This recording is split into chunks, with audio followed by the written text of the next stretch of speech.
Hi Priya, how are you? And welcome to Filmy Beat. Hi Sarthak, thank you so much. Very good. I hope you all are good too, taking care of yourself and family.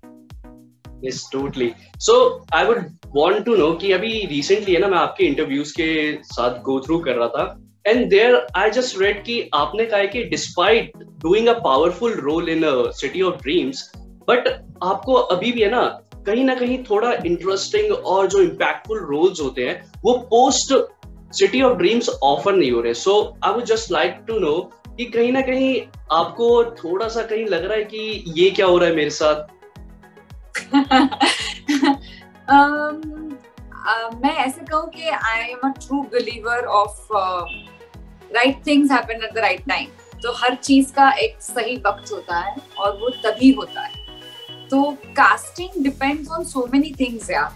It is not only about आपने कितना talent है. It is about उस director को उस दिन आप जिस तरह से ऑडिशन देते हो वो आपका अपीयरेंस उस कैरेक्टर के लिए फिट लगता है कि नहीं लगता है. Even if you are giving an audition to a casting director, तो कास्टिंग डायरेक्टर को वो अच्छा लग के वो डायरेक्टर तक जाता है कि नहीं जाता है. There are so many things which are involved. तो मैं ऐसे नहीं कहूंगी कि कोई भी ऑफर नहीं आए. अनफॉर्चुनेटली जो ऑफर्स आए वो मुझे अच्छे नहीं लगे और जो मुझे अच्छे लगे जिनमें मुझे काम करना था बहुत पैशनेटली वो वर्कआउट नहीं हुए. सो अनफॉर्चुनेटली अभी शायद मुझे लगता है कि शायद सेकेंड सीजन के बाद कुछ पैशनेटली लाइफ में चेंज हो जाएगा. But I will also say कि पूर्णिमा गायकवाड और आल्सो ये मैं ज्यादा मतलब कंप्लेन नहीं कर सकती क्योंकि 1.5 साल तो हम सबका पैंडेमिक में ही गया है. तो it's like not counted. Sorry? It's like we are not counting it now. Yeah, 1.5 साल गया तो गया. Exactly. So अभी मैं शायद होप कर रही हूँ कि सिटी ऑफ ड्रीम्स के सेकंड सीजन के बाद कुछ ज्यादा पॉजिटिव चेंजेस दिखने को मिलेंगे. I am hoping. तो ऑफन है ना हम ये सुनते हैं कि लाइक एक्टर्स कहते हैं कि कहीं ना कहीं कास्टिंग में फेवरिज्म होता है. सो डू यू थिंक कि ऐसा कुछ चीज कहीं ट्रबल करता है एक्टर्स के लिए? मैं ऑनेस्टली कहूँ मुझे लगता है कि ये बहुत एज आई राइटली सेड, और मैं डिप्लोमेटिक आंसर बिल्कुल नहीं दे रही हूँ. मुझे लगता है कि बहुत सारी चीजों पे डिपेंड करती है. एक कोई डिसाइडिंग फैक्टर नहीं होता. मतलब जैसे कि मैंने कहा कि अगर लाइक फॉर एग्जांपल अगर श्रुति महाजन जो हमारी कास्टिंग डायरेक्टर है उसने मुझे कॉल ही नहीं किया होता तो मैं कितनी भी टैलेंटेड हूँ मैं वहां तक नहीं पहुंच सकती. तो घर पे बैठ के मुझे ऐसे ही लगेगा कि अरे मुझ में इतना टैलेंट है, मैं 10 जगह पे ऑडिशन दे रही हूँ, ये लोग मुझे तो नहीं बुलाते, बाकी सब एक्टर्स को बुलाते हैं. तो इट्स जस्ट दैट आप उस वक्त किसी कास्टिंग डायरेक्टर या डायरेक्टर को आपका नाम याद आना, आपको बुलाना, आपने उधर परफॉर्म करना, वो दिन आपका अच्छा रहना. I'm just giving you a very different example. Cricket अगर ले ले, कितना भी सक्सेसफुल प्लेयर हो, उस दिन का मैच होता है. इससे उसके टैलेंट पे हम क्वेश्चन नहीं करते. Similarly I am not questioning my talent, I am not questioning my abilities, but ये सब चीजें मिल के आने में टाइम लगता है जो शायद मुझे लगता है कि मेरे और नसीब की भी बात होती है. I wouldn't deny that. I think everything happens at the right time. और अगर वो डेस्टिनी में आपके लिखा है तो वो कहीं नहीं जाएगा, वो आप ही के पास आएगा. जैसे 3 ऑडिशंस के राउंड होने के बाद सिटी ऑफ ड्रीम्स मेरे पास आया, तो बाकी के भी एक्टर्स थे जिन्होंने इस रोल के लिए ऑडिशन दिया था ना, तो उनको भी बुरा लग सकता है. तो ऐसे भी but despite as I'm very positive क्योंकि इस सिटी ऑफ ड्रीम्स के सेकंड सीजन में मुझे परफॉर्मेंस की बहुत ज्यादा रेंज दिखाने का स्कोप मिला है. तो शायद अगर कोई एक एक्टर की ताकत और एबिलिटी देखना चाहे तो वो कैरेक्टर वैसे लिखा गया है कि वहां उसके कॉलेज से लेके उसके सीएम तक का सब ग्राफ आपको देखने को मिलता है. सो आई थिंक अगर that's why I'm very hopeful कि अगर शायद इसके वजह से कुछ ज्यादा पॉजिटिव चेंजेस आ जाए तो अच्छी बात है. कि आपने ना पहले भी इंटरव्यूज में बोला है कि आपका जो कैरेक्टर है पूर्णिमा वो कहीं ना कहीं रिलेटेबल है लाइक रियल लाइफ प्रिया से. सो यहाँ पे हम देखते हैं कि सेम सेक्स लाइफ रिलेशनशिप चल रहा है. So I just want to know कि कितना वो डिफिकल्ट था और वो कितना इजी था आपके लिए वो पोर्ट्रे करना, और या घर वालों से भी कहीं ना कहीं कहा जा रहा था कि ये क्या जा रहा है, या जब उन्होंने ये सीन्स देखे तो उनके क्या थॉट्स थे उस पर? think okay, so I'll first come first. First thing first, मैं कैरेक्टर के बारे में कहती हूँ. पूर्णिमा गायकवाड़ और मुझ में सिर्फ इतनी सिमिलैरिटीज है कि हम दोनों ऑनेस्ट हैं, हम दोनों बहुत ही हार्ड वर्किंग है, एम्बिशियस है, लेकिन मुझ में उसके जैसा ठहराव बिल्कुल नहीं है. मैं उसके जैसी काम, कंपोज, पॉइज लड़की बिल्कुल नहीं हूँ. मैं बहुत ही एक्सट्रोवर्ट हूँ. मैं बहुत कुछ, कई बार तो मैं ओवर रिएक्ट भी कर जाती हूँ. तो मेरा नेचर और मेरा रिएक्ट करने का तरीका उससे बहुत ज्यादा अलग है. तो जो उसमें ठहराव है, उसमें जो पेशेंस है, उसमें जो कामनेस है, वो लाने के लिए मुझे खुद पे बहुत मेहनत करनी पड़ी, बहुत ज्यादा. और दूसरी चीज है कि वो पॉलिटिशियन है. पब्लिक में आते वक्त उसका बॉडी लैंग्वेज बदल जाता है. उसके बच्चे के सामने वो माँ बन के अलग है.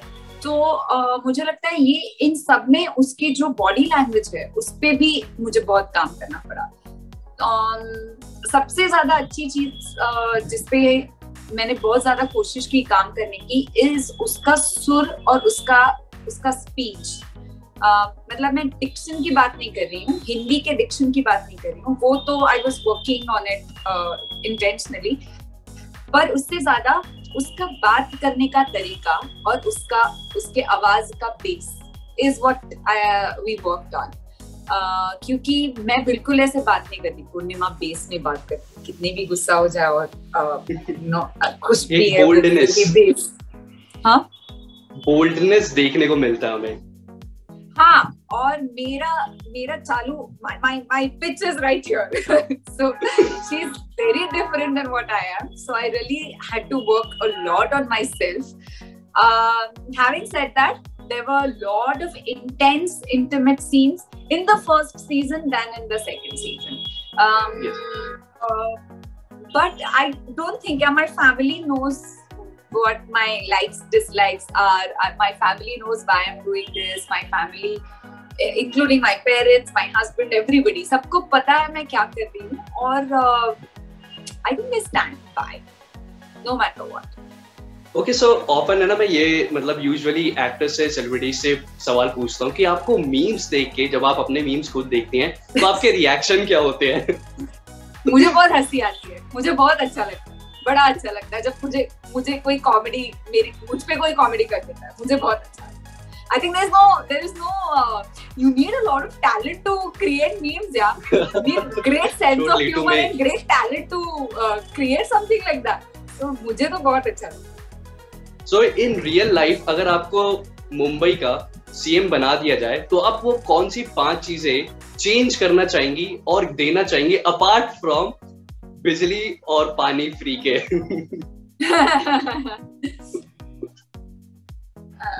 5 चीजें कौन सी फ्री में देना चाहेंगे आप लोग? नहीं, कोई भी चीज या चेंज करना चाहें या कुछ भी. It can be anything. एक चीज जो है वो बचपन से, मतलब नॉट बचपन से बट कुछ सालों से बहुत ज्यादा परेशान करती आ रही है, वो है गड्ढे. यार वो रास्ते मुंबई के जरा ठीक हो जाए तो बड़ा मजा आ जाएगा.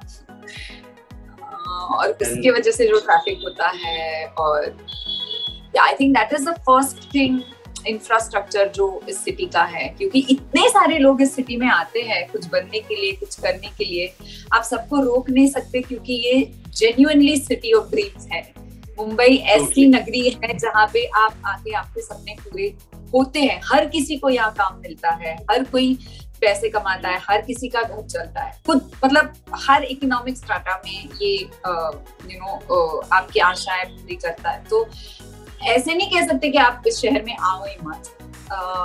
लेकिन अगर लोग आ रहे हैं तो मेरी एक बेसिक रिक्वायरमेंट है, जैसे कि मैं एक जेन्युइन टैक्स पेयर हूँ, कि मुझे रास्ते अच्छे दे दो यार, जिससे मैं शांति से गाड़ी चला पाऊँ बस. Only this. and अगर कोई चेंज मुझे और कुछ याद तो नहीं आ रहा क्योंकि मैं पर्सनली तो पॉलिटिक्स से दूर ही भागती हूँ. तो उसमें तो ज्यादा तो मैं ओके सो मैं आपको एक एग्जांपल दे देता हूँ. आपने अनिल कपूर की नायक देखी होगी. नायक फॉलो करूंगी. नायक मैं पूरी नायक फॉलो करूंगी. एक दिन में सारे फाइल्स पे सिग्नेचर हो जाएंगे. बट हैविंग सेड दैट हमें लगता है ये सब करना फिल्मों में बहुत आसान होता है. रियल लाइफ में ये बहुत डिफिकल्ट होगा. जैसे मैंने कहा, एक सिंपल चीज, एक एक्टर का कास्टिंग भी इतने लेयर्स से होके गुजरता है और फिर होता है. Imagine a chief minister is the person who is responsible for your state. तो राज्य के लिए जो भी चीजें होती है वो एक दिन में आप बदल नहीं सकते, क्योंकि सिर्फ एक आदमी से कुछ नहीं होता, उससे पूरी सिस्टम रिस्पॉन्सिबल होती है उसके लिए.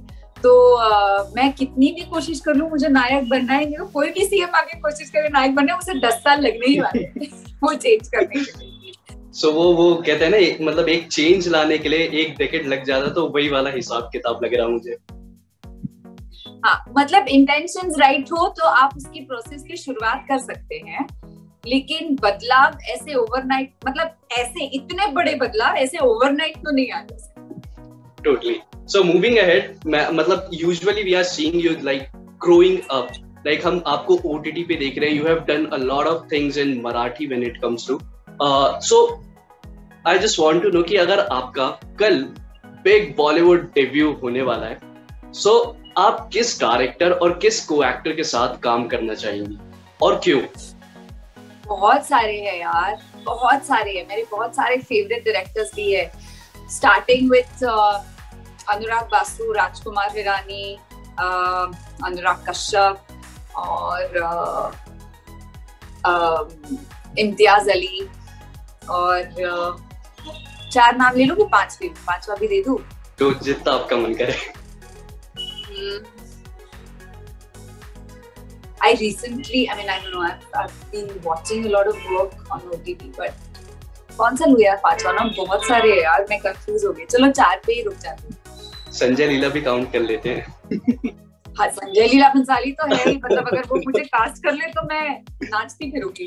एक्चुअली इनमें से कोई भी, there are so many directors, मतलब कितने सारे अच्छे डायरेक्टर्स है, एक का नाम कैसे लूं मैं? कितने सारों की फिल्में देख के मैं बड़ी हुई और मैं उनकी बहुत रिस्पेक्ट भी करती हूँ. तो और co-actor, if you say listen, I am a die hard fan of Ranbir Kapoor. So अगर मुझे अगर रणबीर कपूर के साथ काम करने का मौका मिले तो मेरी लाइफ ही सेट हो जाएगी. मैं बाकी जिंदगी में भगवान से और कुछ नहीं मांगूंगी. So coming back on, I really appreciate Vikrant Messi. He's fabulous actor. So coming back to City of Dreams again, एक कोई ऐसा सीन जो पर्टिकुलरली आपको ऐसा लगा हो कि यार ये मेरे से नहीं होगा, जिसमें आपको पूरी अपना है ना एंथुसियाज्म पूरा डालना पड़ा हो? ये मेरे से नहीं होगा ऐसा कुछ नहीं हुआ था, मतलब not with over confidence. Similar to this. हाँ, similar to this.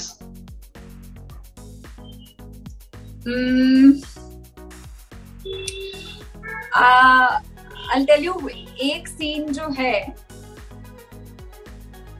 जो बहुत इम्पोर्टेंट सीन है सीजन का, जहाँ पे सीजन पूरा ऐसे वहां से पलट जाते हैं. हाँ, आपने सीजन पूरा देखा है ना? तो पूरा का पूरा बिंज वॉच किया है. Thank you. तो अगर मैं बोलूं तो सीन आपको याद आ जाएगा, जो साहिब और पूर्णिमा के बीच में होता है, जहाँ पे वो साहिब के घर जाती है. Main conversation. तो जो मेन कॉन्वर्सेशन है, जहाँ से वहां से सब बदल जाता है, जहाँ पे वो डिसाइड करती है कि ठीक है, अगर आपने मुझे पहले बोल दिया तो शायद मुझे भाई को मारने की जरूरत नहीं पड़ती.